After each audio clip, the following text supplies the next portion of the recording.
Hello everyone, welcome to my channel Psycho Study. I am Nishu Rawal and in this channel you will get the informative and comprehensive videos of psychology honor courses of IGNOU and I hope that you will like the content. So before jumping to the video, don't forget to subscribe to my channel and hit the bell icon. Hello everyone, welcome back to my channel. तो इस video में हम BPCC 107 की unit 4 के last part को start करेंगे, self in social context के last part को। इस सोशल बिहेवियर अक्रॉस कल्चर्स की जो जितने डिफरेंट कल्चर्स हैं उन सब में सोशल बिहेवियर क्या होता है, क्या उसमें डिफरेंसेस आते हैं, क्रॉस कल्चरल डिफरेंसेस क्या हैं, इन डायनामिक्स ऑफ ग्रुप मेंबरशिप वो हम देखेंगे, इन ग्रुप आइडेंटिफिकेशन कैसे होती है वर्सेस इन ग्रुप बायसनेस ये हम पढ़ेंगे, एट्रीब्यूशन क्या है, अग्रेशन क्या है, person perception, attraction and relationships ये सब हम पढ़ेंगे और इसी के साथ हमारी जो यूनिट 4 है ये इधर कवर हो जाएगी। तो हमारा आज का टॉपिक है सोशल बिहेवियर अक्रॉस कल्चर्स, कि हम सोशल बिहेवियर देखेंगे डिफरेंट कल्चर्स में। तो फर्स्ट है इसमें लिटरिंग बिहेवियर की देखा गया है कि जो इंडियंस होते हैं वो इंडिया में तो इधर उधर कूड़ा फेंक दिया, ठीक है, अगर गंदगी रखते भी हैं, लेकिन जब अब्रॉड जाते हैं तो वहाँ के सोशल नॉर्म्स के अकॉर्डिंग, वहाँ के सोशल नॉर्म्स की वजह से वहाँ पर अच्छे से बिहेव करते हैं, ज़्यादा अच्छे से बिहेव करते हैं कि अगर कुछ भी वेफर वगैरह है, ठीक है, कोई भी उनके पास रैपर है तो वो ऐसी सड़क पे नहीं फेंकेंगे, उसको डस्टबिन में ही फेंकेंगे, और जबकि अगर इंडिया में होती तो उसे सड़क पर फेंक सकते थे। तो ये लिटरिंग बिहेवियर देखा गया, इसमें चेंजेस देखे गए हैं ड्यू टू सोशल नॉर्म्स, ठीक है, कल्चर की वजह से, सोशल नॉर्म्स की वजह से। कल्चरल इन्फ्लुएंस नेक्स्ट पॉइंट है इसमें, culture shapes how people interact with in their group, in group and with others out group. अब ये देखा गया कि जो हमारा कल्चर होता है, ठीक है, वो शेप करता है, वो हमें ये समझाता है, या फिर कल्चर की वजह से हम किस तरीके से लोगों से इंटरेक्ट करेंगे, अपने आसपास के लोगों से इंटरेक्ट करेंगे, वो हमें कल्चर की वजह से पता चलती है। फिर कल्चर शेप करता है उस चीज़ को। हम अपने लोगों से जिन्हें कि हम इन ग्रुप मानते हैं, विद इन देयर ग्रुप, यानी कि हमारा जो इन ग्रुप है, जो भी हमारी कम्युनिटी है, जिन लोगों को हम अपना मानते हैं, वो हमारा इन ग्रुप हो गया।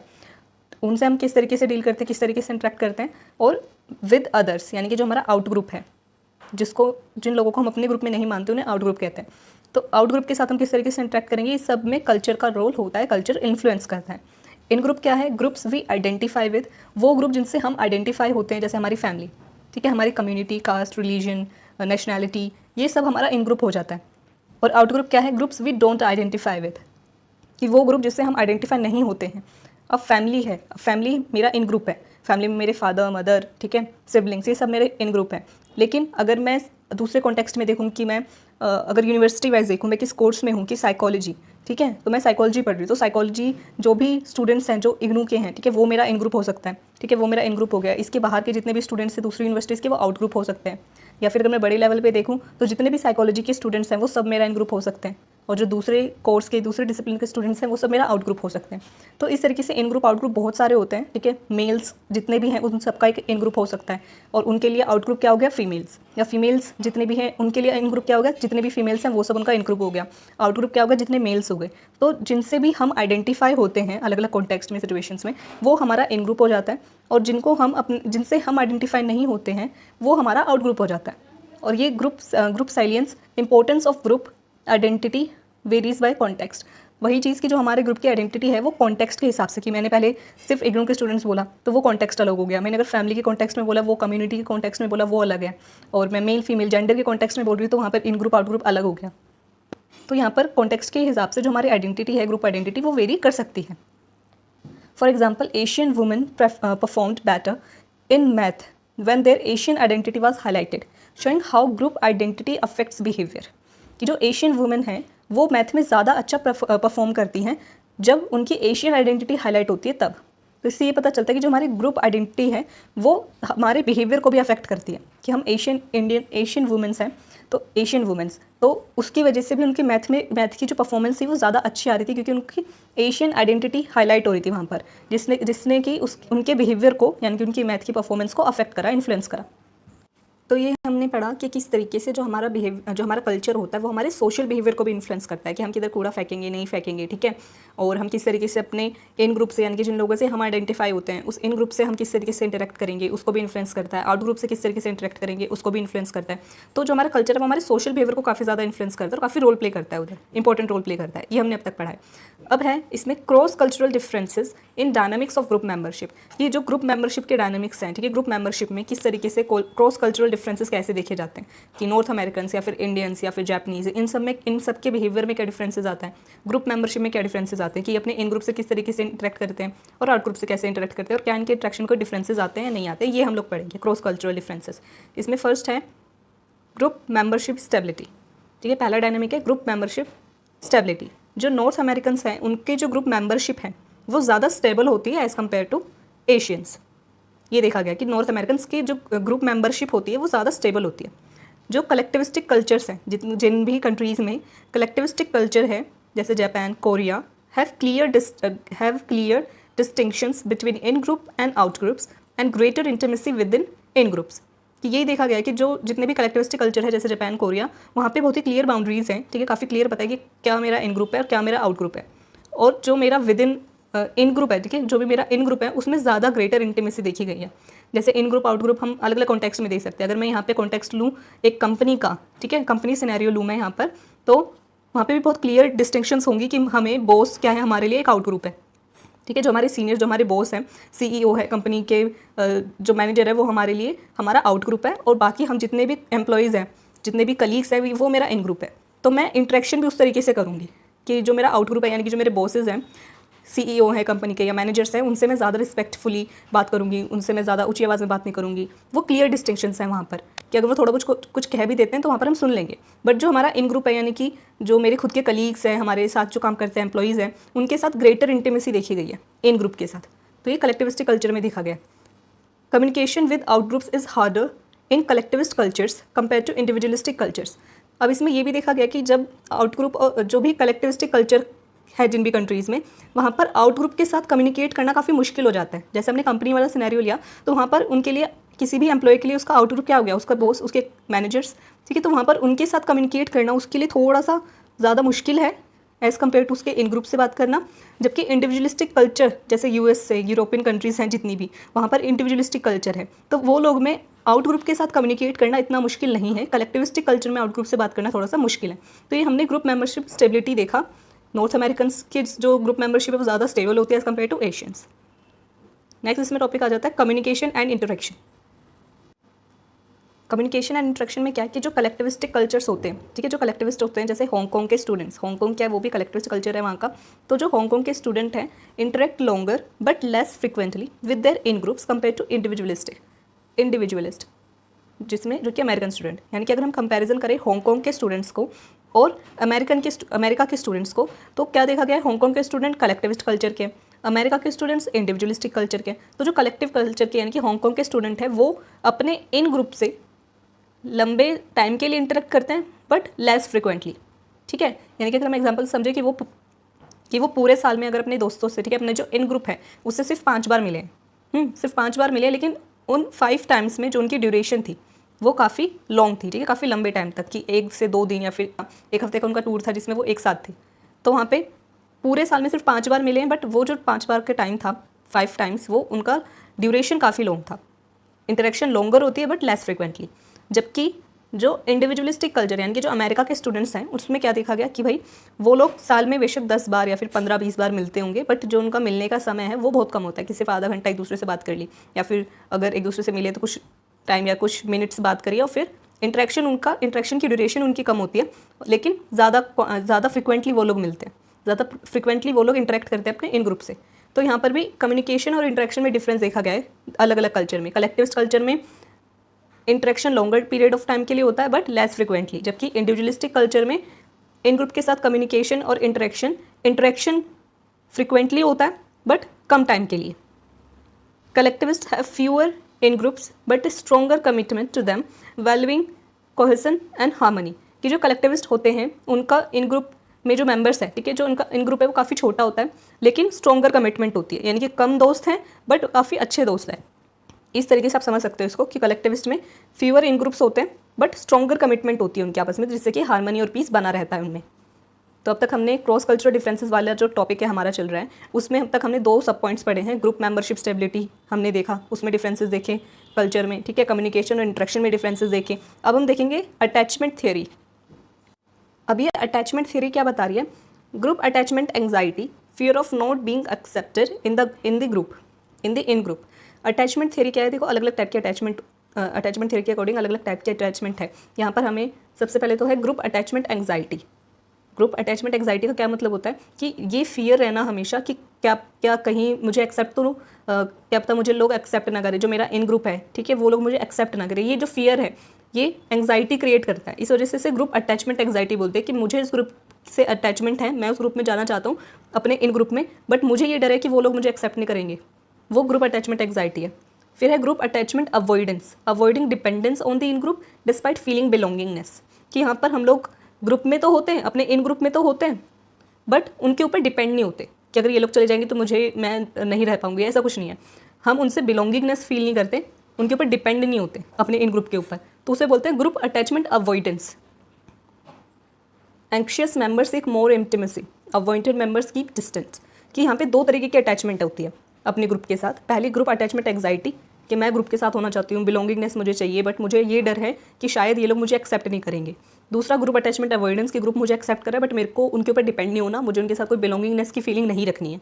तो जो लोग एंक्शियस होते हैं वो क्या करते हैं, अपने ग्रुप को लेकर के एंक्शियस होते हैं, वो ज़्यादा इंटीमेसी सीख करते हैं कि ज़्यादा कनेक्शन हो, ज़्यादा उनके साथ रहूँ, ये चीज़ वो लोग सीख करते हैं। जबकि जो अवॉइडेंट मेंबर्स हैं, ग्रुप अटैचमेंट अवॉइडेंस है जिनके अंदर, अवॉइडेंट मेंबर्स डिस्टेंस में रहते हैं कि वो लोग नहीं भी है तो भी चलेगा, है तो भी चलेगा, वो थोड़ी डिस्टेंस में रहते हैं अपने इन ग्रुप से।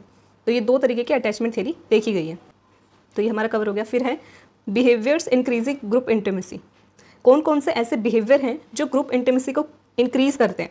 अब ग्रुप इंटीमेसी कौन सीख करता है, इंटीमेसी को एंक्शियस लोग, ठीक है, जिनकी भी एंक्शियस अटैचमेंट होती है, ग्रुप अटैचमेंट एंग्जाइटी जिनको होती है, वो लोग ये कुछ बिहेवियर्स हैं जिसको यूज़ करते हैं ताकि वो इंटीमेसी इंक्रीज हो सके। पहला है conformity, conformity following social pressure, कि जो भी हमारा इन ग्रुप बोल रहा है उसको फॉलो करते जाओ।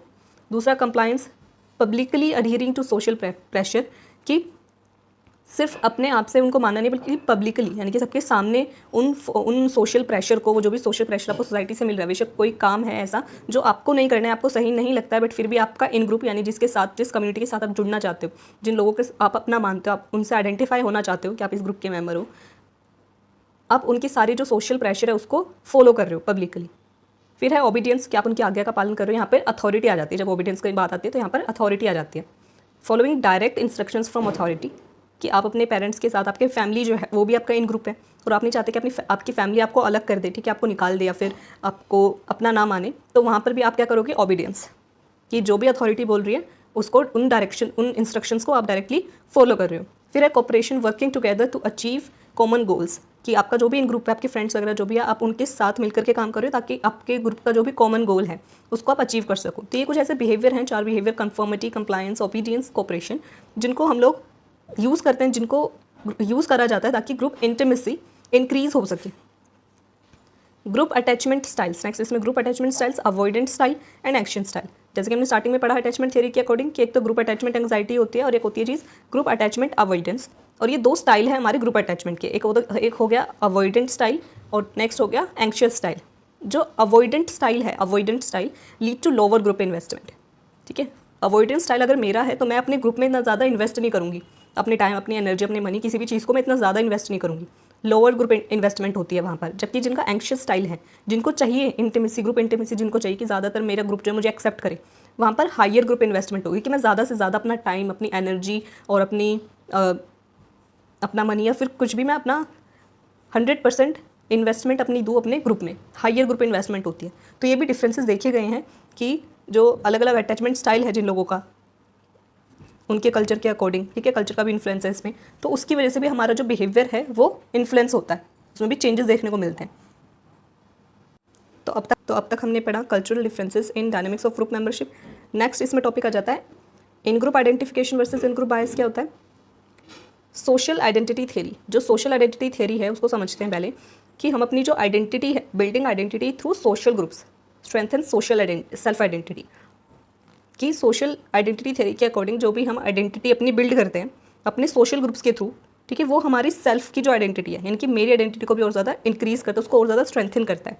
यानी कि मैंने अपनी एक आइडेंटिटी बना रखी है अपने आप के बारे में, मुझे जो भी पता है, जो भी मेरा सेल्फ कंसेप्ट है, जो भी मेरी आइडेंटिटी है, जब मैं अपने सोशल ग्रुप से रिलेटेड, अपने सोशल ग्रुप के थ्रू अपनी आइडेंटिटी बनाती हूँ, तो वो भी मेरे को भी ज़्यादा स्ट्रेंथन करता है, मेरी सेल्फ की आइडेंटिटी को भी स्ट्रेंथन करता है कि मैं इस पर्टिकुलर कम्युनिटी से बिलोंग करती हूँ, मैं इस कंट्री से, ये मेरी नेशनैलिटी है कि मैं इंडियन हूँ, तो ये भी मेरी सेल्फ की आइडेंटिटी को स्ट्रेंथन करता है। Inter group conflicts is seen as function of group based self definition. कि इंटर ग्रुप जो कन्फ्लिक्ट्स होते हैं, इंटर ग्रुप कन्फ्लिक्ट, कि एक से ज़्यादा ग्रुप के बीच में आपस में जो कन्फ्लिक्ट होता है वो क्यों होता है? कि अपने ग्रुप बेस्ड जो हमने सेल्फ आइडेंटिटीज़ बना ली हैं उसके बेसिस पर कि मैं इस कंट्री से बिलोंग करती हूँ, मैं इंडियन हूँ, तो मेरे कुछ पर्सनल ट्रेट्स ऐसे होंगे, मेरी आइडेंटिटी ये है, और वहीं पे कोई दूसरी कंट्री का इंसान है, वो अपने आप को अपनी कंट्री से ही आइडेंटिफाई करता है, तो हमारे बीच में कॉन्फ्लिक्ट्स हो सकते हैं, ना नहीं भी हो सकते हैं बट हो भी सकते हैं। तो ये जो कन्फ्लिक्ट आता है इंटर ग्रुप के बीच में, वो मोस्टली यहीं पर आ जाता है कि हम ग्रुप बेस्ड जो सेल्फ डेफिनेशंस देते हैं, सेल्फ आइडेंटिटी जो हम बनाते हैं उसकी वजह से, कि मैं इस पर्टिकुलर रिलीजन से बिलोंग करता हूँ, तो मेरा रिलीजन जो है मेरे ग्रुप से मैंने अपनी आइडेंटिटी बना ली है, खुद को मैं आइडेंटिफाई कर रही हूँ अपने रिलीजन से। वहीं पे कोई दूसरा इंसान है, उसका रिलीजन कुछ और है, तो वो अपने आप को अपने रिलीजन से आइडेंटिफाई करता है कि वो इस रिलीजन से बिलोंग करता है, और उसकी वजह से कभी कभी कॉन्फ्लिक्ट्स आ जाते हैं। नेक्स्ट है इसमें इन ग्रुप बायस। इन ग्रुप बायस क्या है? Favouring ones in group and disfavouring out groups. Simple बात है कि भाई मैं जिस कम्युनिटी से बिलोंग करती हूँ, मेरा जो इन ग्रुप है, ठीक है, मैं उसको ज़्यादा फेवर कर रही हूँ कि यार मेरी कास्ट के लोग या मेरे रिलीजन के या मेरी कंट्री के लोग जो हैं वो ज़्यादा सही हैं, ज़्यादा अच्छे, मैं उनको फेवर कर रही हूँ। और जो आउट ग्रुप है, अब आउट ग्रुप अलग अलग कॉन्टेक्स्ट में हम लोग देख लेंगे।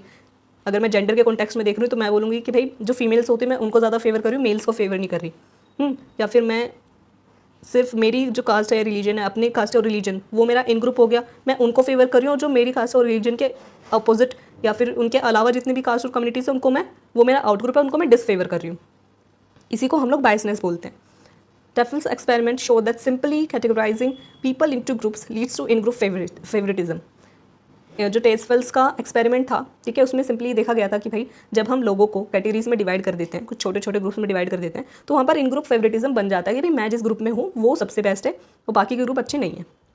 Participants allocated more money to in group members even without personal gain, कि जो भी पार्टिसिपेंट्स थे वो अपने पैसे को, ठीक है, अपने मनी को अपने इन ग्रुप के अंदर ही जो है बांट रहे थे, इन ग्रुप को ही दे रहे थे, तब जबकि उनको कोई पर्सनल गेन भी उससे नहीं हो रहा था फिर भी। तो क्यों होता है ऐसा? क्योंकि हम बायसनेस काफ़ी ज़्यादा यूज़ करते हैं अपने ग्रुप को, इन ग्रुप को, जिससे हम आइडेंटिफाई होते हैं, उसको हम ज़्यादा फेवर करते हैं as compare to the other group, out group. Recategorisation of groups, इसमें नेक्स्ट पॉइंट आ गया, recategorisation of group. Earlier studies suggest merging small groups into larger ones reduce bias, कि ये बायसनेस तो हमने देखी है कि भाई जब हम इन ग्रुप बना देते हैं तो हम अपने इन ग्रुप के साथ ज़्यादा बायसेस हम लोग करते हैं कि उसको ज़्यादा फेवर करते हैं। तो इसको हम ठीक कैसे कर सकते हैं कि हम रीकैटेगराइजेशन करें, कि जब हम इन छोटे छोटे ग्रुप्स को, इन स्मॉल ग्रुप्स को एक लार्ज ग्रुप में बदल दें, कन्वर्ट कर दें, मर्ज कर दें, तो इसकी वजह से रिड्यूस हो सकता है बायस। फॉर एग्जांपल कि जैसे इंडिया एक बहुत बड़ी कंट्री है, यहाँ पे डिफरेंट रिलीजन और कम्युनिटीज़, कास्ट हैं, ठीक है, तो ये स्मॉल ग्रुप हो गया, छोटे छोटे स्मॉल ग्रुप हो गए। अगर मैं इनको बड़ी कम्युनिटी में, एक बड़े ग्रुप में मैं अगर इन्हें मर्ज कर दूं कि सब लोग क्या हैं, सब लोग अलग अलग कम्युनिटी के नहीं, सबसे पहले सब इंडियंस हैं, तो इंडियन वर्ड क्या हो गया, काफ़ी बड़ा ग्रुप हो गया जिसके अंदर सब लोग आ गए, तो वहाँ पर ये बायसनेस कम हो जाएगी, बायसनेस रिड्यूस हो जाएगी, ख़त्म नहीं होगी, रिड्यूस हो जाएगी। तो यहाँ पे जो छोटे छोटे ग्रुप्स को अगर हम एक लार्ज ग्रुप में मर्ज कर दें तो उसकी वजह से ये बायसनेस रिड्यूस हो सकती है, कि जो रिलीजन की वजह से जितने भी प्रॉब्लम्स है, कन्फ्लिक्ट्स आ रहे हैं, हम उनको बोलेंगे भाई तुम रिलीजन से मत देखो खुद को, अपने आप को एक बड़े ग्रुप में डालो कि सब इंडियंस हैं, ठीक है, फिर जो भी कंट्री की बात कर रहे हैं, फिर सब सिर्फ अपनी कास्ट को नहीं बल्कि पूरे रिलीजन को देखो, सिर्फ रिलीजन को नहीं पूरी कंट्री को देखो, तो आपका जो वो कन्फ्लिक्ट है वो कम हो सकता है, रिड्यूस हो सकता है।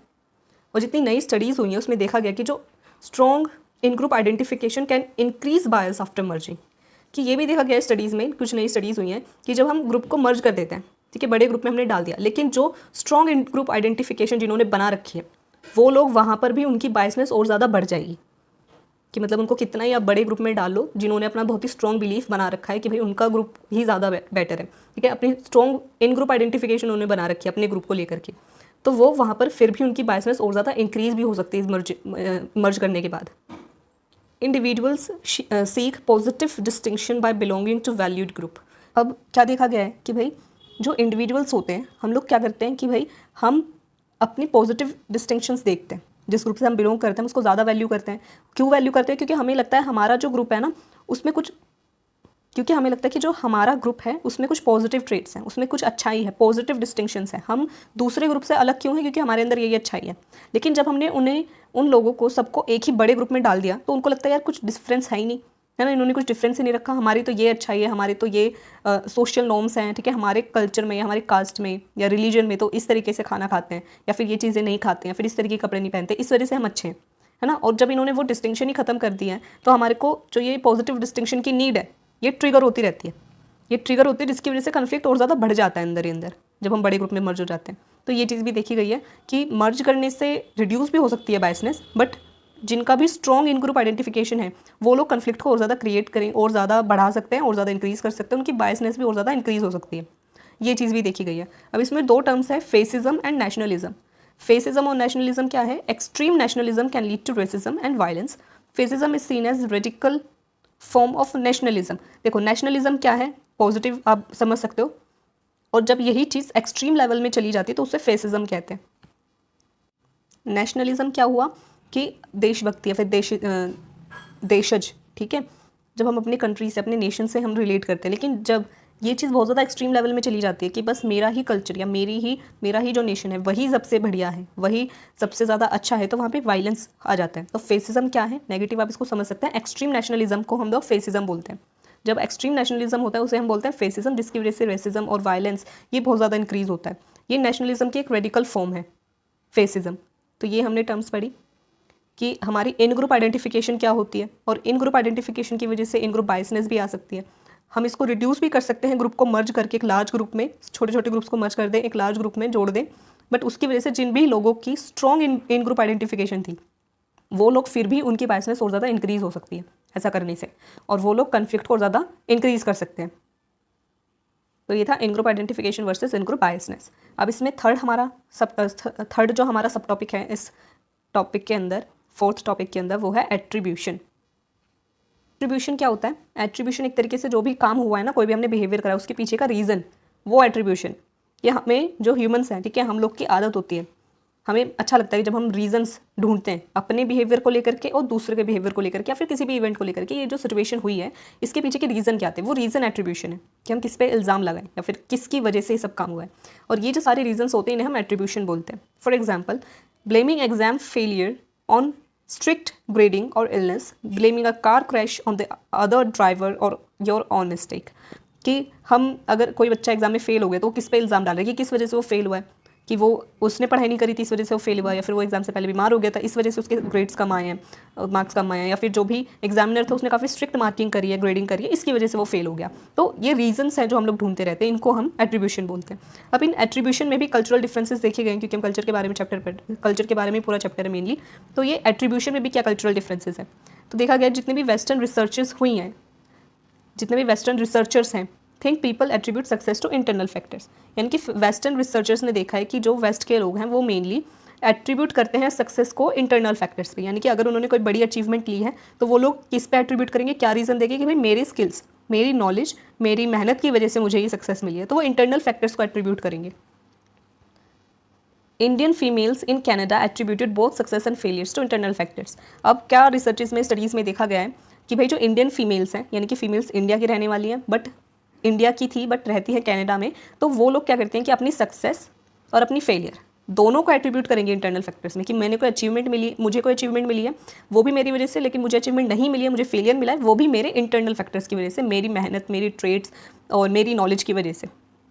फिर आगे और भी स्टडीज़ हुई हैं जिसमें देखा गया जो American newspapers blamed murders on the accused personality, Chinese newspapers blamed situational factors. यानी कि जो अमेरिकन न्यूज़पेपर, अमेरिका का कल्चर कैसा है, इंडिविजुअलिस्टिक, ठीक है, तो वो हर चीज़ मोस्टली इंडिविजुअल्स पर डालते हैं कि अच्छा किसी ड्राइवर ने एक्सीडेंट कर दिया है, किसी पर्सन ने, या फिर किसी ने मर्डर करा है, तो वो किसके ऊपर डालेंगे, सारा एट्रीब्यूशन का सारा रीज़न किसका होगा, सारी गलती किसकी होगी, उस एक्यूज के पर्सनैलिटी ट्रेट्स की, ठीक है, कि उस इंसान के इंटरनल फैक्टर्स पे डालेंगे अमेरिकन न्यूज़पेपर्स। जबकि चाइनीज़ न्यूज़पेपर्स में क्या देखा गया कि वो सिचुएशनल फैक्टर्स को ब्लेम करेंगे। यही सेम अगर किसी पर्सन ने मर्डर करा है अमेरिका में, तो अमेरिका के लोग या अमेरिका के न्यूज़पेपर में क्या लिखा हुआ आएगा कि भाई उस पर्सन की गलती थी, ठीक है, उसकी पर्सनैलिटी ट्रेट्स, जिसने मर्डर करा है उसकी वजह से उसने मर्डर करा है, कोई सिचुएशनल फैक्टर्स पे वो लोग नहीं डालेंगे। बल्कि चाइनीज़ न्यूज़पेपर्स में क्या देखा जाएगा कि सिचुएशनल फैक्टर्स हैं, सिचुएशनल फैक्टर्स को वो लोग ब्लेम करेंगे। 100% नहीं है ये बातें, बट मेजरली देखा जा रहा है कि क्या देखा जाता है कलेक्टिविस्टिक कल्चर में और इंडिविजुअलिस्टिक कल्चर में।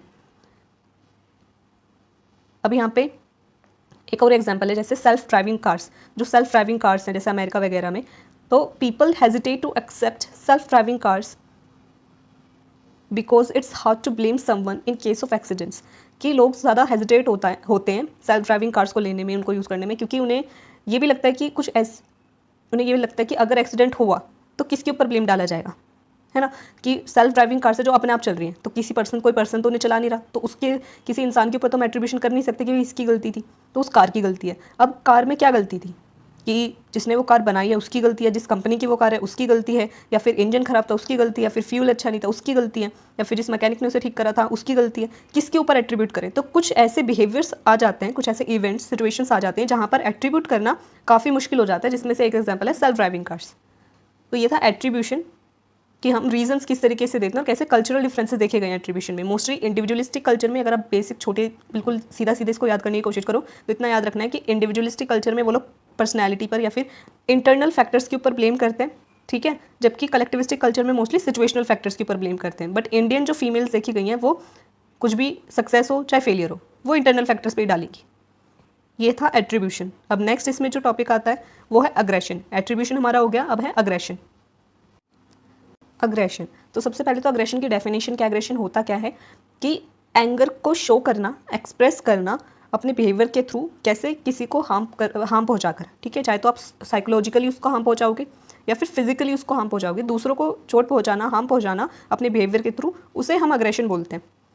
कल्चरल व्यूज़ ऑन अग्रेशन, अब कल्चर डिफरेंट कल्चर कैसे देखते हैं, कैसे परसीव करते हैं अग्रेशन को, वो हम देखेंगे। जैसे फिनलैंड है, ठीक है, फिनलैंड में वो लोग अग्रेशन को is seen as deviant and for pleasure, कि वो लोग देखते हैं जो ये अग्रेशन जो हम लोग शो करते हैं वो मेनली प्लेजर के लिए करते हैं, प्लेजर के लिए करा जाता है अग्रेशन, ऐसा फिनलैंड के कल्चर का मानना है।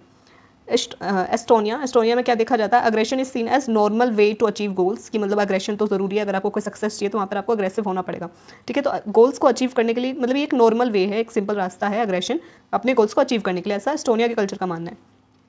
हांगकांग में क्या है, aggression is more acceptable when there is a difference in authority levels, कि हांगकांग में देखा गया है, हांगकांग का कलेक्टिविस्ट कल्चर है, ठीक है, तो वहाँ पे क्या देखा गया है कि अग्रेशन एक्सेप्टेबल होगा, more acceptable when there is difference in authority levels, कि अगर वहाँ पे पेरेंट्स अपने बच्चों पे अग्रेशन शो कर रहे हैं, फिर बॉस अपने कलीग पे अग्रेशन शो कर रहे हैं, तो इनकी अथॉरिटी ज़्यादा है, ठीक है, अथॉरिटी लेवल ऊपर है, ठीक है, हाई अथॉरिटी लेवल है, तो वो लोग अग्रेशन शो कर रहे हैं, एक्सेप्टेबल है। लेकिन अगर कोई छोटा बच्चा अपने बड़े पे अग्रेशन शो कर रहा है कि उसको मतलब किसी बच्चे ने अपने पेरेंट पे हाथ उठा दिया, तो वो एक्सेप्टेबल नहीं होगा। तो यहाँ पे डिफरेंसेस इन्होंने दिखाए हैं हांगकांग में अथॉरिटी लेवल के बेसिस पर। फैक्टर्स इन्फ्लुएंसिंग अग्रेशन, अब इसमें आ जाता है कि कल्चरल व्यू हमने देख लिया, अगर फिनलैंड, एस्टोनिया और हांगकांग में हमने डिफरेंसेस देखे अग्रेशन को लेकर के, कि क्या उनका पर्सपेक्टिव है अग्रेशन को लेकर के, कैसे वो देखते हैं अग्रेशन को।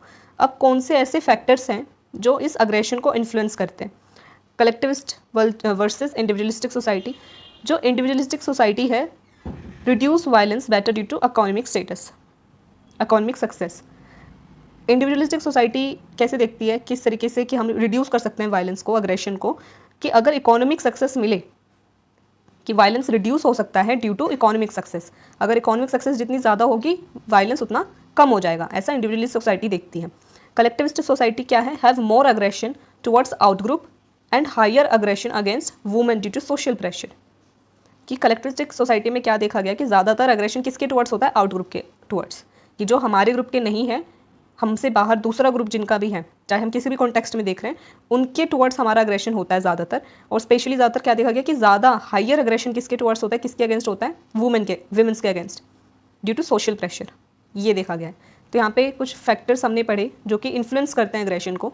इंडिविजुअलिस्टिक सोसाइटी में इकोनॉमिक सक्सेस जितनी हाई होगी वायलेंस उतना कम होता है, यानी अग्रेशन कम होता है। कलेक्टिविस्टिक सोसाइटी में अग्रेशन टुवर्ड्स आउट ग्रुप, ज़्यादातर अग्रेशन किसके टुवर्ड्स होता है, आउट ग्रुप्स के टुवर्ड्स, और higher aggression against women due to social pressure, ये देखा गया। इकोनॉमिक सिचुएशन, नेक्स्ट इसमें पॉइंट है, wealthier societies have lower homicide rates. Economic situation को हम क्यों देख रहे हैं कि भाई देखा ये जाता है कि जितनी भी वेल्थियर सोसाइटीज़ होती है, ठीक है, अच्छा खासा जिनकी इकोनॉमिक स्टेटस हाई है, वेल्थियर सोसाइटीज़ है, वहाँ पे होमिसाइड रेट्स कम है, यानी कि अग्रेशन उधर कम होता है, वायलेंस कम होता है। Economic inequality predicts higher homicide rate, कि अगर इकोनॉमिक इनइक्वालिटी रहेगी, यानी कि ठीक है कि पैसा हर किसी के पास बराबर नहीं है, इनइक्वालिटी है इकोनॉमिक रेट में, तो वहाँ पर हायर होमिसाइड रेट होते हैं, यानी कि वहाँ पर अग्रेशन, वायलेंस ये सब ज़्यादा होता है। अगर वेल्थ इक्वली डिस्ट्रीब्यूट हो तो अग्रेशन को कंट्रोल करा जा सकता है। इस वजह से हमने इकोनॉमिक जो सिचुएशन को अग्रेशन में हम लोग पढ़ रहे हैं, इनका मानना ये है कि भाई अगर सारा पैसा सबके पास बराबर हो, ठीक है, वेल्थी हो हर पर्सन, तो वहाँ पर अग्रेशन कम हो जाएगा, रिड्यूस हो जाएगा, हम उसे कंट्रोल कर सकते हैं काफ़ी हद तक। फिर इसमें war create tension and aggression, कि जब भी लड़ाई होती है, जब भी कोई भी युद्ध होता है, वॉर होती है, तो वहाँ पर और ज़्यादा टेंशन और अग्रेशन और ज़्यादा क्रिएट हो जाता है। कंट्रीज़ जो भी वर्ल्ड वॉर सेकेंड में, ठीक है, जो भी वर्ल्ड वॉर सेकेंड हुई थी, उसमें जितने भी कंट्रीज इन्वॉल्व थी वहाँ पे पोस्ट वॉर होमिसाइड रेट्स काफ़ी देखे गए हैं, ठीक है। यानी कि वॉर के बाद भी काफ़ी ज़्यादा होमिसाइड रेट्स उधर हुए थे, क्योंकि जब भी कहीं पे भी लड़ाई होती है, कोई भी वॉर होती है, तो उसके बाद क्या होता है, लोगों के पास पैसा नहीं होता, लोगों के पास खाने का सामान नहीं होता, ठीक है, उनके पास कोई भी जॉब्स वगैरह नहीं होती है, तो वहाँ पर बहुत ज़्यादा भुखमरी उस टाइम पे फैल जाती है, तो उसकी वजह से भी होमिसाइड रेट काफ़ी ज़्यादा इंक्रीज़ हो जाते हैं। Democratic versus non democratic societies, अब ये टॉपिक में है कि जो स्टेबल डेमोक्रेसीज़ हैं वहाँ पर वॉर्स में वो लोग कम इंगेज होते हैं, जहाँ पर स्टेबल डेमोक्रेसीज़ हैं। Democracies on off freedom and human rights, जो भी डेमोक्रेटिक कंट्रीज़ हैं, ठीक है, सोसाइटीज़ हैं, वो फ्रीडम को और ह्यूमन राइट्स को ऑनर करती हैं, जिसकी वजह से होमिसाइड रेट्स और अग्रेशन कम होता है। तो ये हमने पढ़ा अग्रेशन, और क्या इसमें कल्चरल डिफरेंसेस नेशंस की वजह से, उनकी थिंकिंग की वजह से, कलेक्टिविस्ट और इंडिविजुअलिस्टिक सोसाइटीज़ में हमने डिफरेंस देखा कि किसका क्या मानना है। इकोनॉमिक सोसाइटीज़, जो भी इंडिविजुअलिस्टिक सोसाइटी है, जहाँ पर वो उनका कहना है कि भाई जब इकोनॉमिक स्टेटस इंक्रीज़ होता है, इकोनॉमिक सक्सेस बढ़ती है, तो अग्रेशन कम हो जाता है। और वॉर को हमने देखा कि जो भी डेमोक्रेटिक सोसाइटीज़ हैं, ठीक है, जो जिनकी जो भी स्टेबल डेमोक्रेसीज़ होती हैं, वो वॉर में कम इंगेज होती है, वॉर में ज़्यादा बिलीव नहीं करती, और जब वो वॉर में ज़्यादा बिलीव नहीं करती क्योंकि वो फ्रीडम को ऑनर करती हैं और ह्यूमन राइट्स को ऑनर करती है, जिसकी वजह से होमिसाइड रेट्स और अग्रेशन कम होता है। तो ये हमने कल्चरल डिफरेंसेस थोड़े बहुत पढ़े अग्रेशन को लेकर के। लास्ट इसमें टॉपिक आ गया हमारा person perception, attraction and relationships. Person perception क्या होता है? सबसे पहले तो person perception, we constantly evaluate others to form impression. Person perception यानी कि दूसरों को लेकर के उनका परसेप्शन, ठीक है, हम दूसरों के बारे में अपने दिमाग में क्या परसेप्शन बना रहे हैं, वो है पर्सन परसेप्शन। और हम ये लोग कॉन्स्टेंटली करते रहते हैं कि हम दूसरों को देखते हैं, उनको इवेलुएट करते हैं, जज करते हैं, और उनको लेकर के इंप्रेशन फॉर्म करते हैं। और जो फर्स्ट इंप्रेशन होता है, जिसे हम प्राइमेसी इफेक्ट भी बोलते हैं, वो काफ़ी ज़्यादा ओवर वैल्यूड होता है कि हमने फर्स्ट टाइम पे जो भी इंट्रैक्शन करी है वो काफ़ी ज़्यादा इन्फ्लुएंस करती है हमारे परसेप्शन को। Americans show a stronger primacy effect than Japanese who consider new information more. कि जो अमेरिकन्स होते हैं वहाँ पे स्ट्रॉन्ग प्राइमेसी इफेक्ट यानी कि फर्स्ट इंप्रेशन का जो इन्फ्लुएंस है, ओवर वैल्यूनेस है, वो अमेरिकन्स में ज़्यादा देखी गई है as compare to Japanese. Japanese क्या है, वो लोग न्यू इन्फॉर्मेशन को ज़्यादा कंसीडर करते हैं कि अच्छा ठीक है, एक बार में सब कुछ नहीं जान पाएंगे, सब कुछ किसी भी पर्सन के बारे में, और ज़्यादा बार मिलते रहते हैं और न्यू इन्फॉर्मेशन को लेते रहते हैं, और उसके बेसिस पर हम अपनी परसेप्शन बनाएंगे। बल्कि अमेरिकन्स में क्या होता है, प्राइमेसी इफेक्ट ज़्यादा होता है। सेकेंड इसमें पॉइंट है फेशियल रिकग्निशन।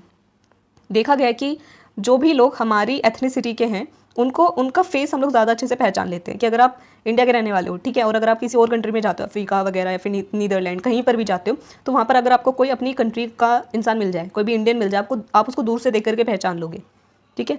तो ये देखा गया people recognize faces of their own ethnicity better, कि हम लोग अपनी एथनिसिटी के जो भी मेंबर्स हैं, लोग हैं, उनको ज़्यादा अच्छे से उनका फेस रिकग्नाइज कर लेते हैं। This is due to more contact with people of their own race. ऐसा इस वजह से होता है कि हम बचपन से इंडिया में रह रहे हैं, ठीक है, तो हम इंडिया के लोगों को देखते आ रहे हैं, उनके फेसेस से जो है काफ़ी ज़्यादा सिमिलैरिटीज़ हमारी होती हैं, स्किन टोन में, हेयर टेक्सचर में, तो इस वजह से हम उनको पहचान लेते हैं। नेक्स्ट है इसमें इंटरपर्सनल अट्रैक्शन। अब ये इंटरपर्सनल अट्रैक्शन एंड रिलेशनशिप्स क्या है? स्टडीज़ में देखा गया है कि हाँ, जो लोग हैं वो ज़्यादातर अपने रिलीजियस के जो ग्रुप हैं उससे ज़्यादा अट्रैक्शन फील करते हैं। ज़्यादातर 100% नहीं बता रहे हैं, यहाँ पर बता रहे हैं कि ज़्यादातर लोग अपने ही रिलीजन का जो ग्रुप है उससे ज़्यादा अट्रैक्ट होते हैं। Americans and French value love commitment and disclosure more than Japanese. कि जो अमेरिकन्स हैं, फिर जो फ्रेंच लोग हैं, ठीक है, वहाँ के लोग लव कमिटमेंट और डिस्क्लोजर को ज़्यादा वैल्यू करते हैं एज़ कम्पेयर टू जापानीज़। और जो जापानीज़ और अमेरिकन्स हैं वो express conflict more than French. ठीक है, यहाँ पे 3 कल्चर देखे गए हैं, American, French and Japanese. American और फ्रेंच लव कमिटमेंट डिस्क्लोजर को ज़्यादा वैल्यू करते हैं, जापानीज़ नहीं करते। जापानीज़ एंड अमेरिकन्स क्या हैं, वो कन्फ्लिक्ट को ज़्यादा एक्सप्रेस करते हैं मोर देन फ्रेंच। तो ये अट्रैक्शन, इंटरपर्सनल अट्रैक्शन और रिलेशनशिप को हमने पढ़ा। लास्ट आ गया इसमें cross cultural relationships. Close relationship with different cultures have benefits. कि जब हम कोई क्लोज रिलेशनशिप बिल्ड करते हैं, फॉर्म करते हैं किसी दूसरे कल्चर से, ठीक है, अपने कल्चर के अलावा किसी और कल्चर से, वो हमें काफ़ी ज़्यादा बेनिफिशियल होता है हमारे लिए। कैसे बेनिफिशियल होता है? स्टडीज़ में देखा गया कि जो नॉन अमेरिकन्स हैं, ठीक है, जो अमेरिका के रहने वाले नहीं हैं, नॉन अमेरिकन्स हैं यूएस में, यूनाइटेड स्टेट्स में, who maintain friendship are more innovative. कि देखा गया है जो नॉन अमेरिकन्स हैं, यानी कि मान लो इंडिया के रहने वाले हैं, इंडिया के लोग यूएस में जाकर के रह रहे हैं, तो वो नॉन अमेरिकन्स हैं और उन्होंने वहाँ के कम्युनिटी से, वहाँ के कल्चर के जितने भी अमेरिकन हैं लोग, उनके साथ जो फ्रेंडशिप बिल्ड करी है, तो वो इंडियंस ज़्यादा इनोवेटिव देखे गए हैं। क्यों? क्योंकि उन्हें उनके अंदर बहुत ज़्यादा वर्सेटैलिटी आ गई, ठीक है, वेरिएशंस देखे गए कि उनको अपने कल्चर के लोगों के बारे में भी नॉलेज है, अपने कल्चर के बारे में पता है कि और किसी और कल्चर के साथ भी उन्होंने काम करा है, फ्रेंडशिप्स बिल्ड करी हैं, क्लोज रिलेशनशिप्स में हैं, तो वहाँ के कल्चर के बारे में काफ़ी ज़्यादा चीज़ें उन्हें पता है, तो उनके पास नॉलेज ज़्यादा है, ठीक है, और वर्सेटैलिटी है। इस वजह से वो ज़्यादा इनोवेटिव देखे गए हैं। तो वो काफ़ी बेनिफिशियल होता है जब हम अपने कल्चर के अलावा किसी और कल्चर के साथ भी कुछ रिलेशनशिप्स या फ्रेंडशिप वगैरह बिल्ड करते हैं, फॉर्म करते हैं। Intercultural dating increase creativity compare to intracultural dating. देखा गया कि जो इंटरकल्चरल डेटिंग है, यानी कि अपने कल्चर के अलावा किसी दूसरे कल्चर के साथ डेटिंग करना, तो वहाँ पे क्रिएटिविटी ज़्यादा इंक्रीज होती है as compare to intracultural dating, कि अपने ही कल्चर में डेट करना। तो ये था person perception, attraction and relationships. तो आज की वीडियो में इतना ही। आज की वीडियो में हमने सोशल बिहेवियर को पढ़ा है डिफरेंट कल्चर्स में, क्रॉस कल्चरल डिफरेंसेस देखे हमने, ग्रुप मेंबरशिप के डायनामिक्स में इन ग्रुप आउट ग्रुप में क्या डिफरेंसेस आते हैं, इन ग्रुप आइडेंटिफिकेशन क्या है और इन ग्रुप बायसनेस क्या है, कैसे इसे इंक्रीज और रिड्यूस करा जा सकता है, एट्रीब्यूशन क्या है, ठीक है, वो हमने पढ़ा कि हम कैसे एट्रीब्यूट करते हैं किसी भी बिहेवियर के, अपने या किसी और इंसान के बिहेवियर के क्या क्या रीजंस हम लोग ढूंढते हैं, ठीक है, उसमें क्या कल्चरल डिफरेंसेस आते हैं वो हमने पढ़ा। अग्रेशन को हमने पढ़ा कि अग्रेशन है क्या, कि हम दूसरों को हार्म पहुंचाना चाहते हैं, हार्म पहुंचाते हैं फिजिकली या फिर साइकोलॉजिकली, उसमें हमने कल्चरल डिफरेंसेस देखे हैं। वॉर की वजह से जो है अग्रेशन और ज़्यादा इंक्रीज होता है, होमिसाइड रेट्स बढ़ते हैं, और जो डेमोक्रेटिक कंट्रीज़ होती हैं, स्टेबल डेमोक्रेसीज जिन भी सोसाइटीज़ की होती हैं, वो लोग वॉर में कम इंगेज करते हैं क्योंकि वो फ्रीडम को ज़्यादा वैल्यू करते हैं, इसकी वजह से वहाँ पर होमिसाइड रेट कम होते हैं। तो अग्रेशन को हमने पढ़ लिया था। फिर person perception, attraction and relationships को हमने पढ़ा। पर्सन परसेप्शन की हम दूसरों को लेकर के क्या परसेप्शन बनाते हैं उनका, ठीक है, क्या इंप्रेशन फॉर्म करते हैं, और वो भी वहाँ पर फर्स्ट इंप्रेशन जिसे प्राइमेसी इफेक्ट बोलते हैं वो काफ़ी ज़्यादा इंपॉर्टेंट रोल प्ले करता है। और अमेरिकन में फर्स्ट इंप्रेशन यानी कि प्राइमेसी इफेक्ट ज़्यादा होता है, ज़्यादा उसे वैल्यू करी जाती है एज़ कम्पेयर टू जैपनीज़, ठीक है। और फिर हमने अट्रैक्शन और रिलेशनशिप्स को पढ़ा कि भाई अट्रैक्शन में कि हमारा जो रिलीजियस ग्रुप है उससे हम ज़्यादा अट्रैक्टेड फील करते हैं, ज़्यादातर ये देखा गया है। और अगर हम क्रॉस कल्चरल रिलेशनशिप्स बनाएं, अपने इंट्रा कल्चरल डेटिंग करें, ठीक है, अपने कल्चर के अलावा दूसरे कल्चर के साथ कम्युनिकेशन और फ्रेंडशिप्स, क्लोज रिलेशनशिप्स बनाएं, तो उसकी वजह से हमारी इनोवेटिव जो स्किल्स हैं और क्रिएटिविटी है वो इंक्रीज़ हो सकती है, मतलब वो हमारे लिए बेनिफिशियल हो सकता है। तो ये था सोशल बिहेवियर अक्रॉस कल्चर्स हमने पढ़ा। तो इसी के साथ जो हमारी ये यूनिट है, यूनिट 4, ये इधर कंप्लीट हो गई है। हमने अच्छे से इसको समझ लिया। अगर कोई भी टॉपिक ऐसा लगता है कि भाई ये नहीं समझ में आया, एक बार उसको दोबारा से वीडियो देखना, दोबारा से उसे समझना। एक बार में नहीं समझ में आता है तो एक बार उसे दोबारा देखा करो, क्योंकि फर्स्ट टाइम में हम इतना पढ़ रहे होते हैं ना, तो एक बार में कोई चीज़ नहीं समझ में आ पाती है। आप उसको 1 से 2 बार दोबारा रिपीट करो, थोड़े टाइम बाद, तुरंत मत देखो, 1 घंटे बाद या फिर अगले दिन दोबारा से उस वीडियो के उस पार्ट को देखो जो नहीं समझ में आया, तो अगली बार वो हो सकता है ज़्यादा अच्छे समझ में आ जाए पहली बार से। और वीडियो अच्छी लगी तो प्लीज़ वीडियो को लाइक कर देना, चैनल को सब्सक्राइब कर देना, अपने फ्रेंड्स के साथ ज़्यादा से ज़्यादा इसे शेयर करना ताकि उनकी भी हेल्प हो सके। और कमेंट सेक्शन में अपना फीडबैक देना बिल्कुल मत भूलना, उससे बहुत मोटिवेशन मिलती है। काफ़ी मुझे समझ में आता है कि आपको कितना अच्छे से समझ में आया है और क्या कमी रह गई है वो भी आप बताना। और मिलते हैं नेक्स्ट वीडियो में।